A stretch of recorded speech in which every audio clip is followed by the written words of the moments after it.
Hello friends and family. இன்னைக்கு நாம Yami சிவாயோட season 2 episode 10 தான் எக்ஸ்பிளைன் பண்ண போறோம். ஸோ அப்ப நம்ம வீடியோக்குள்ள போயிடலாம். எபிசோட் 10ஓட பேரு பக்ட். இந்த கதை எப்படி ஆரம்பிக்குதுன்னா, ஒரு சாதாரண ஆள் அவனோட வீட்டுல தினமும் நைட்டு உட்காந்து போலீஸ் கிட்ட கம்ப்ளைண்ட் பண்ற மாதிரி அவங்க கிட்ட இருக்கிற டைரியில தினமும் அவன் வாழ்க்கையில் நடக்கிற எல்லா விஷயத்தையும் எழுதுவான். ஜூலை 28 என் பாஸ் இன்னைக்கு என்ன திரும்பவும் திட்டுனா, இல்லனா அவனுக்கு வைத்தியம் பிடிச்சிருச்சா?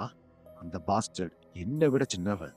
அவன் அவன் என்ன ரொம்ப கடுப்பேத்துறான். இவன் இப்படி ஏதிட்டு இருக்கும்போது கொசு சத்தம் அவனை ஏத விடாம பண்ணுது. எங்க இருந்துடா கொசு சத்தம் வருதுன்னு பின்னாடி திரும்பி பார்த்தா அங்க எந்த கொசுவுமே இல்ல. அடுத்த நாள் அதே மாதிரி இன்னைக்கு என்ன நடந்ததுன்னு ஏத ஆரம்பிக்கிறான். இதுல விட்டோம்.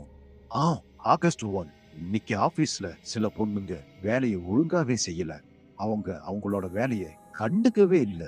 ஆனா அந்த பொண்ணுங்க நாள் முழுக்க உட்காந்து வெறும் விட்டிக்காதையே தான் பேசிட்டு இருக்காங்க. இதெல்லாம் அவன் ஏத்திட்டு இருக்க திரும்பவும் அவனுக்கு கொசு சத்தம் கேக்குது. ஆனா கொசுவை காணோம். இது வேலைக்கு ஆகாதுன்னு கொசுவத்தி ஏத்தி திரும்பவும் ஏத ஆரம்பிக்கிறான். இப்படியே ஒரு நாளும் அவனோட வாழ்க்கையில் நடக்கிற ஒரு விஷயத்தையும் எழுதுறான். இவன் ஏத்திட்டு இருக்கும்போது பின்னாடி இருக்கிற லைட்ல பட்டாம்பூச்சி பறக்குது. அவனுக்கு அது சுத்தமா பிடிக்கல. அதனால கொசு மருந்து அடிச்சு அதை சாகடிக்கிறான். அந்த பட்டாம்பூச்சிங்க செத்ததுக்கு அப்புறம் தான் இவன் நிம்மதியாவே இருக்கான். எத்தனை நாளா நீ என்னை எழுத விடாம சத்தம் போட்டுட்டே இருந்த.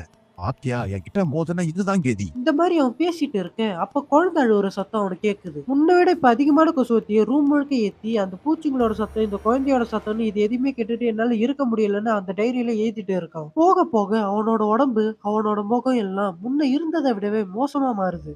அவன் எப்படி இருக்கான்னு கண்ணாடியில அவன் முகத்தை பார்க்க அப்ப அவனோட கண்ணுக்குள்ள புழுவா இருக்கு. ஒரு நிமிஷமா அவனோட உடம்பு மோசமா மாறிட்டே இருக்கு. அவனை சுத்தி பூச்சிங்களோட சத்தமும் குழந்தை அழுவுற சத்தமும் தான் கேக்குது. அவனும் அதை எதையுமே கண்டுக்காம எழுதிட்டே இருக்கான். ரூம் முழுக்க கொசுவத்தி புகையா இருக்கு. அவனும் ஒரு வாட்டி கொசு மருந்து ஏத்தி ஏத்தி புகையை அதிகமாக்குறான். ஒரு வாட்டி கொசு மருந்து அடிச்சு கொசுவத்தி ஏத்தி மறுபடியும் பண்ண ஒரு கட்டத்துக்கு அப்புறம் அவன் அந்த ரூம்குள்ளேயே இறந்து போயிடுறான். இறந்து போன அவனோட வாயில இருந்து ஒரு பூச்சி வெளியே வருது. அவன் கடைசியா சாகுறதுக்கு முன்னே என்ன காப்பாத்துன்னு சொல்லி அந்த டைரியில எழுதியிருக்கான். அண்ட் இதோட இந்த எபிசோடு முடியுது. ஸோ இந்த எபிசோடு உங்களுக்கு எப்படி இருந்ததுங்கிறத மறக்காம கமெண்ட்ல சொல்லுங்க. அடுத்த ஒரு வீடியோல இருந்து உங்களை நான் சந்திக்கிறேன். பாய்.